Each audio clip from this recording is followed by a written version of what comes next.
Pourquoi à Bordeaux? Le lancement de ce concours à Bordeaux, je crois, tient à deux choses. D'abord au fait que c'est un grand vignoble de Sauvignon, Bordeaux, mine de rien, puisqu'il y a presque 5000 hectares. La deuxième raison, c'est que, écoutez, voilà, sans aucune, comment dirais-je, en toute immodestie, aujourd'hui dans le monde, personne ne dira que la plupart des recherches qui ont été faites sur le Sauvignon et qui sont aujourd'hui utilisées dans le reste du monde, même personne ne dira qu'elles n'ont pas été faites à Bordeaux. Une des raisons pour lesquelles on ne risque pas de créer ou d'orienter ce concours pour être un concours Sauvignon de Bordeaux, c'est justement parce qu'on a voulu que l'organisation soit faite par Vinopresse. Ils ont la pratique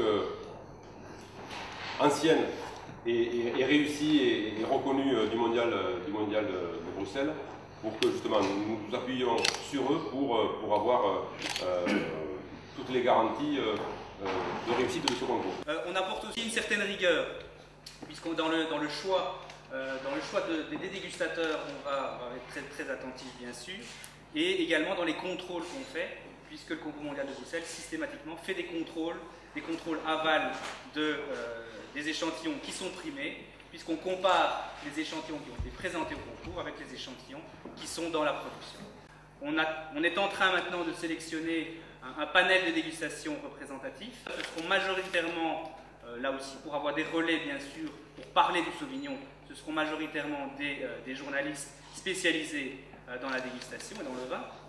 Il y aura aussi des acheteurs, des sommeliers, des distributeurs de vin et donc toute une série de personnalités qui sont habilitées et capables de déguster des Sauvignons et qui seront dans un deuxième temps capables d'en parler sur leur marché et éventuellement également à leur clientèle. Et donc ils vont déguster des séries homogènes bien sûr. Et puis de fait on a décidé aussi d'attribuer un super trophée dans les différentes catégories. Et donc ces vins seront dégustés par une commission qui sera réunie dans un deuxième temps pour définir vraiment les meilleurs sauvignons purs, boisés et non boisés, et les meilleurs assemblages.